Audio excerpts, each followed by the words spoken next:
일본 문화의 정체 혹은 퇴보 현상에 대해서는 많이 들어보셨을 겁니다. 일본의 TV 예능은 세월이 지나도 그대로고 아이돌이라든지 대중음악 역시 과거에 일본이 지니고 있던 찬란한 영광에 비하면 초라할 정도로 몰락했습니다. 영화는 말할 것도 없고 2021년 일본 박스오피스 순위를 보면 놀라움을 금할 수 없을 정도죠. 그럼에도 일본이 아직까지 우리나라보다 우위에 있다고 평가받는, 그리고 여전히 세계적으로 가장 뛰어나다는 평가까지 받는 분야들은 있습니다. 지금 산업 이야기를 하는 건 아니니 자동차 같은 건 제외하고 오직 문화의 영역에서 봤을 때 일본이 자랑하는 자국 최고의 문화 콘텐츠는 역시 만화, 애니메이션, 그리고 게임이죠. 우선 애니메이션은 제작 환경의 차이, 제작비의 문제, 일본이라는 나라의 특수성을 고려했을 때 우리가 따라가기에는 너무나 거리가 멀고 또 따라할 수 있는 상황도 아닙니다. 일본처럼 매해 수백 편의 TV 애니메이션이 제작되고 소비되는 나라가 어디에 있겠습니까? 일본의 애니메이션은 일본 고유의 스타일을 갖추게 되었고, 물론 그 안에 여러 병폐들, 말하자면 획일화된 시장이라든지 열악한 작업 환경이라든지 갈수록 저질화되는 콘텐츠의 내용 같은 문제들이 있지만 세계 최대의 애니메이션 시장을 가진 나라답게 규격이 다르다고 해야 할 겁니다. 그리고 그 배경에는 일본의 만화 시장이 존재하고 있습니다. 여전히 슈에이샤, 고단샤, 슈가쿠칸 같은 회사들이 건재한 데다 점프, 썬데이, 매거진 같은 잡지들은 여전히 전통적인 방식으로 만화를 연재하고 있죠. 만화가와 어시스트, 문화생들이 한 집에서 같이 작업하면서 만화를 만들어내는 일본식 도제 시스템도 여전한 것 같습니다. 문제는 이 일본 만화가 과거와 같은 수준을 유지하고 있는가 하는 의문이 드는 겁니다. 만화는 일본 문화에서도 가장 빛나는 부분인데 최근에 일본 만화는 질적 하락을 반복하고 있다는 인상이 듭니다. 쏟아지는 이 세계물을 보고 있으면 이게 창작 만화인지 도작 만화인지 혼동될 정도니까요. 그리고 귀멸의 칼날에 바람이 지나간 곳에 일본 만화는 예전과 같은 존재감을 가진 작품이 보이지 않습니다. 여전히 원피스는 연재되고 있고 주술회전이 건재하다고는 하지만 예전만큼의 힘을 보이지는 못하는 상황이죠. 그런 가운데 와쿠이켄의 도쿄 리벤저스가 인기몰이를 시작했습니다. 도리배 현상이라 불리는 기현상. 누적 판매 부수가 4천만을 넘어서고 1기 애니메이션도 호평을 받고 실사화 영화는 2021년 실사화 영화 중에서 박스오피스 1위입니다. 전체로는 4위인데 왜 실사화 1위냐면 2021년 흥행 1위는 신 에반게리온 극장판 리피트, 2위는 명탐정 코난 비세계 탄환, 3위는 용과 죽은 깨 공주였기 때문입니다. 전부 애니메이션이고 4위인 도쿄 리벤저스는 애니메이션의 실사화. 이게 일본이죠. 그리고 저는 도쿄 리벤저스에 대한 이야기를 조금 길게 해볼 생각입니다. 물론 실사화 영화의 특징에 대해서도 말하겠지만 이번 영상은 도쿄 리벤저스 원작에 대한 이야기도 포함되어 있으니 스포일러를 특히 주의해 주시기 바랍니다. 그럼 리뷰 시작합니다. 시대착오적인 작품은 어디에나 있습니다. 그리고 조폭, 마피아, 야쿠자 등을 영화에 등장시키는 것은 흔한 일입니다. 우리나라 영화에서 나오는 것 같은 조폭이 어디 현실에 있겠습니까?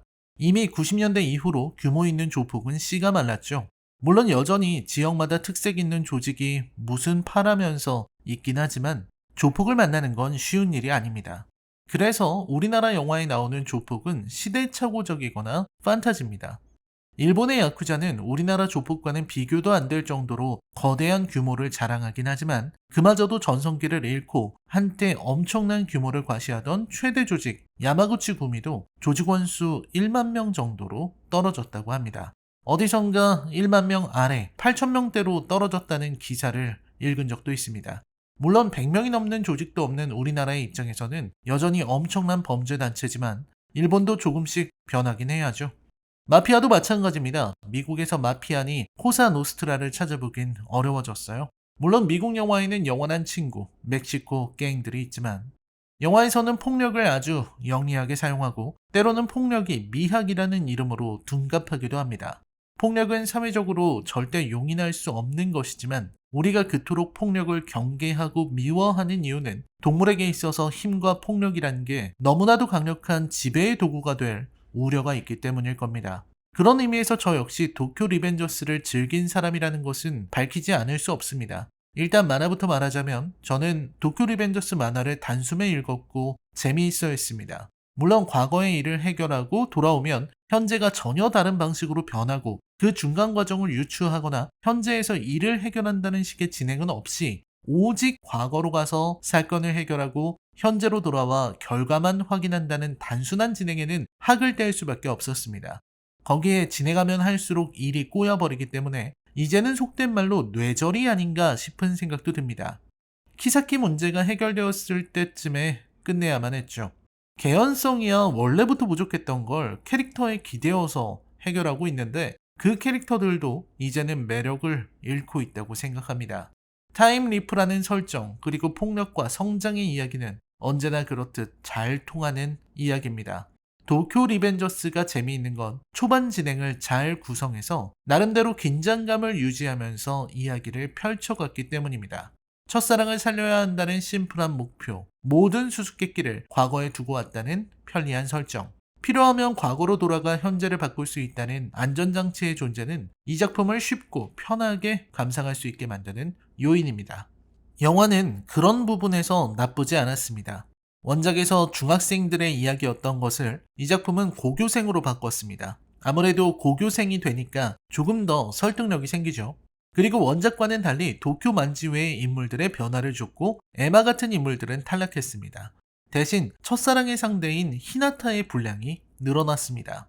영화가 호평을 받는 것은 원작을 그대로 가져온 것 같은 디테일과 배우들의 싱크로에 있을 겁니다. 영화는 원작에서 이야기 그 자체로는 나쁘지 않았던 전반부를 다루고 있고 적당히 연출한 작품입니다.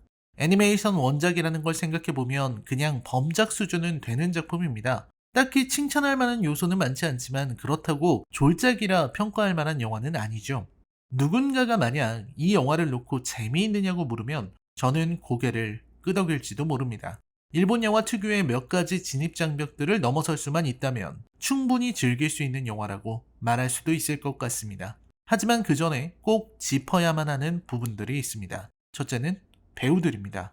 앞에서도 말했듯 싱크로는 나쁘지 않습니다. 애초에 와쿠이 켄의 작화 자체가 제법 데포르메가 많이 진행되었음에도 불구하고 현실을 반영하고 있는 과장이 그리 크지 않은 간결한 그림체이기 때문에 더욱 어울리는 것이기도 합니다. 다소 과장된 예를 들어 아오야마 고쇼의 명탐정 코난을 실사화한다고 생각해보면 얼마나 심각할지 상상이 되실 겁니다. 아, 코난은 좀 심했나요? 그럼 드래곤볼이라든지 아니면 피구왕 통키요. 문제는 언제나 그렇듯 연기입니다. 이제 일본 영화를 보면서 과장된 연기는 그러려니 하고 보고 있지만 보는 내내 이 정형화된 연기에 고개를 갸웃하게 됩니다. 특히 애니메이션의 실사화 영화가 일본 대중영화의 상당 부분을 차지하게 된 작금의 상황에서는 어느 정도 고착화되고 있는 게 아닌가 하는 생각도 듭니다. 일본의 영화, 드라마에서는 과장된 인물과 과장된 연기가 사이좋게 등장하죠. 특히 만화, 애니메이션의 경우에는 그게 더 심해집니다. 예를 들어서 사토 신스케의 작품들을 살펴보면 그는 이누야시키나 킹덤을 통해 만화의 실사화에 충실한 연출을 추구하면서 동시에 만화 캐릭터의 그 오버하는 연기를 배우를 통해 분명하게 묘사하고 있습니다. 그리고 바로 이 부분이 우리에게 거북하게 느껴지는 부분입니다. 아무리 그래도 저건 너무 오버하는 거 아니야? 하는 인상이 드는 것이죠. 만화를 실사 영화로 만드는 데 있어서 사토 신스케나 혹은 이번 도쿄 리벤져스의 하나부사 츠토모의 방식이 최선인가 하는 의문이 드는 것은 자연스러운 일이지만 적어도 만화를 영화로 그려내는 하나의 방식이라는 점, 그리고 만화의 인상적인 장면들을 스크린에 옮겨놓는 데에는 어쨌거나 성공하고 있다는 점에서는 평가를 새롭게 할 필요가 있을 겁니다. 또 제가 지적하고 있는 과장된 연기 역시 만화적인 이라는 수식어를 붙이면 그럭저럭 받아들일 수 있는 것일지도 모르겠습니다. 그럼에도 거북한 이유는 뭘까요? 저는 그걸 문화적인 차이에서 우선 찾고 싶습니다. 제가 비록 일본에서 오래 거주한 적은 없고 경험 또한 일천합니다만 어쨌든 제가 방문한 일본에서 경험했던 일본인들의 다양한 특징 중 하나는 리액션이었습니다. 일본 사람들이 일상생활에서 보여주는 리액션 역시 우리의 시선으로 보기에는 다소 과장되어 보이는 부분이 있습니다. 인사를 하고 대화를 나누고 감사를 표하고 미안함을 표시하는 부분, 자신의 의사를 전달하는 거의 대부분의 표현들이 우리와는 달리 뚜렷하게 그리고 크게 표현한다는 인상을 받았습니다. 내가 이런 표현을 하려고 한다. 그 의도를 명확히 전달하려고 한다고 할까요? 물론 우리가 혼내와 다테마에를 구분하듯 일본인들은 위와 같은 다테마에 혹은 거칠애를 제외하고 진짜 감정을 드러내는 데에는 익숙하지 않을 수 있습니다. 실제로 제가 만난 일본인들은 대부분 친절하고 웃는 인상이었지만 감정을 표현하는 데는 적극적이지 않은 사람들이 대부분이었죠. 그렇기에 일본의 만화 캐릭터들은 일본인들의 그 숨겨진 혼내를 캐릭터로 심볼로 확장시킨 존재들이 나오는 겁니다. 일본의 만화 주인공들은 엄청나게 과장된 감정을 연기합니다. 툭하면 울고 분노하면 있는 그대로 분노를 폭발시키고 웃을 때는 배가 찢어져라 웃고 슬플 때는 세상이 떠나가라 절규하고 불의를 보면 고래고래 소리를 지르며 정의를 말합니다. 이런 명확한 캐릭터가 나오는 것도 일본인들의 문화와 연결되어 있을 겁니다. 반면에 우리는 평소 감정을 표현하는 데에 익숙하고 숨기기보다는 드러내는 것을 미덕이라 생각합니다. 우리가 일본 영화의 과장된 연기에 거북함을 느끼는 것도 당연한 일인지도 모릅니다. 다만 저는 이러한 관점 또한 비판적으로 바라봐야 한다고 생각합니다. 일본은 철저하게 대중영화와 작가주의 영화가 구분되고 있다고 할 수 있죠. 일본의 대중문화, 대중영화의 수준은 날이 갈수록 떨어지고 있다는 것이 제 의견이지만 일본의 작가주의 영화의 수준은 여전히 아시아 탑클래스의 수준을 유지하고 있다는 데에도 동의합니다. 굳이 하마구치 류스케나 고레에다 히로카즈를 언급하지 않더라도 말입니다. 그리고 우리가 흔히 잘 만들었다고 말하는 일본의 작가주의 영화들을 가만히 보고 있자면 이들의 영화에서는 일본 영화 특유의 과장된 연기가 잘 드러나지 않는다는 걸 알 수 있습니다. 오히려 절제하고 꾹꾹 눌러담는 연기, 내면으로 침전되는 감정을 잔잔하게 표현하는 걸 볼 수 있다는 거죠. 즉, 일본인들이 우리나라 사람들에 비해서 다소 과한 리액션을 보인다는 것이 사실이라 하더라도 영화에서 나오는 특유의 과장된 연기가 설명되는 건 아닙니다. 오히려 일본의 영화, 드라마는 갈수록 만화처럼 알기 쉽게 표현되고 캐릭터들은 정형화된 이미지로 고착되어 갑니다. 이런 부분에서 일본 영화는 리얼리즘을 추구하는 작가주의 작품과 만화적인 연출을 추구하는, 아니 이제는 그냥 만화 실사화에 불과한 작품들로 더 크게 나뉘고 있는 것 같습니다. 도쿄 리벤저스는 과장된 연기와 연출 외에도 부족한 면이 많은 작품입니다. 우선 개연성의 문제가 심각하죠. 타임 패러독스 같은 건 어떤 영화에서나 나올 수 있는 문제라고는 하지만 이 작품에서 드러나고 있는 개연성의 문제는 제법 심각합니다. 마치 나비 효과처럼 과거를 바꾸기만 하면 현재가 그 영향을 받아 변화한다는 내용인데 어째서 나오토를 통해서만 과거로 갈 수 있는지, 과거의 일에 영향을 받은 현재의 변화가 너무나 자기적이고 편의적으로 진행되고 있다는 걸 지적하지 않을 수가 없습니다. 그렇기에 원작은 진행되면 될수록 과거를 어떻게 바꾸어야 현재가 바뀌게 되는 건지 이해하기 어렵고 작가도 그걸 설득하는 걸 포기하고 있습니다.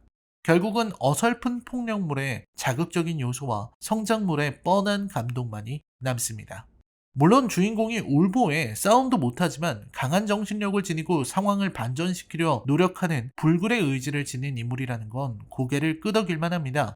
주인공이 처음에 약한 인물로 나오는 거야. 더 파이팅의 마쿠노우치나 히카루의 바둑의 신도우도 마찬가지지만 적어도 이들은 후에 점차 강해지는 모습을 보이는데 하나가키는 끝까지 전투력이 강해지지 않죠. 그런 면에서 마이키나 드라켄 같은 인물들의 매력이 더욱 도드라지고 보는 이들은 힘없는 주인공인 하나가키를 응원하기 마련입니다. 좋은 설정이죠. 이야기 자체는 재미있다고는 하지만 결국 이 이야기가 그리고 있는 폭력단, 폭주족의 이야기는 시대착오적이라는 지적을 하지 않을 수가 없습니다. 일본의 폭주족이 전성기를 이뤘던 것은 70년대의 이야기입니다. 80년대에는 이미 몰락하기 시작했죠. 국내에도 몇몇 커뮤니티 사이트에 일본 폭주족의 이야기가 올라와서 관심을 끌기도 했죠. 관동연합 따위의 이름이 널리 알려지기도 했습니다. 아무튼 일본은 지금 폭력단 대책법의 영향 때문에라도 그리고 사회의 변화 때문에라도 과거와 같은 폭주족들을 보기 어려워졌습니다. 그러니까 특공복 입고 날뛰던 상남 2인조만 해도 과거의 유물을 붙들고 늘어진다는 인상을 줬거든요. 이 작품은 과거로 돌아가기는 하지만 그 돌아간 과거조차 21세기라는 점에서 시대착오적이라는 비판을 피할래야 피할 수 없습니다. 일본이 아무리 점차 정체되고 있다고는 해도 21세기에 폭력단이 모여서 항쟁을 펼치다니 이게 말이 되나요? 아니 설령 영화니까 그럴 수 있지 하고 생각하게 되면 더 큰 문제입니다. 그럼 지금 일본은 황금기를 누렸던 70년대, 80년대를 그리워하다 못해 당시의 폭주족, 특공복, 폭력과 협박과 범죄를 일삼던 이들을 영웅시하는 만화를 즐기고 있다는 뜻이 되니까요. 게다가 이들이 왜 폭주족을 하는지, 폭주족의 항쟁은 왜 일어나는 것인지, 대체 이들이 말하는 대의가 뭔지 도통 이해할 수 없습니다. 아무리 마이키를, 드라켄을 멋지게 표현한다고는 해도 지금 이들이 하는 짓거리는 도시 하나를 차지하기 위한 폭력 집단의 항쟁입니다. 그 과정에서 살인이 일어나는 무시무시한 범죄고요. 그 안에 사랑이니 첫사랑을 지키기 위해서니 시간여행이니 우정이니 믿음이니 신뢰니 하는 미사여구를 잔뜩 늘어놓고 폭력단을 미화하고 있을 뿐인 작품이 도쿄 리벤저스입니다. 80년대에 역사의 뒤안길로 걸어 들어간 폭주족들을 다시 불러와 2020년대에 인기를 얻고 있는 이 시대착오적인 작품은 모델이 되는 실제의 폭주족들이 엄청난 범죄자들이라는 점에서 더욱 놀랍습니다. 아마도 도쿄 만지 외에 모델일 거라 추측되는 관동연합은 그야말로 범죄자 집단으로 몰락했습니다. 우리나라에서도 소개된 미타테 시니치나 마츠시마 크로스 같은 인물들이 포함된 집단이면서 또 일본 연예계와 연결되어 있다는 의혹이 있죠. 그리고 이 녀석들의 범죄 행위는 아주 악랄합니다. 그리고 이는 블랙 엠퍼러도 마찬가지입니다. 이 작품에서는 블랙 드래곤으로 바뀌어 있지만 일단은 유사한 단체라고 봐야 할 겁니다. 언뜻 보면 좋은 성장물이자 타임리프 장르의 장점을 잘 취사 선택했지만 그 이면에는 폭주족에 대한 향수와 시대착오적인 판타지가 가득한 영화. 도쿄 리벤저스에 대한 제 평점은 10점 만점에 4점입니다. 생각보다 점수를 높게 줄 수밖에 없는 이유는 적어도 이 영화가 실사화에는 성공하고 있다는 겁니다. 오직 그 부분만으로 치면 이 영화는 만화 원작 실사화 작품 중에서 매우 뛰어난 수준이라 하겠습니다. 이누야시키나 바람의 검심과 나란히 설 수 있을 정도라고 생각합니다. 이쪽 세계에서는 이 정도의 작품이면 수작이죠. 라이너의 컬처 쇼크 영화 리뷰는 계속됩니다. 시청해주셔서 감사합니다.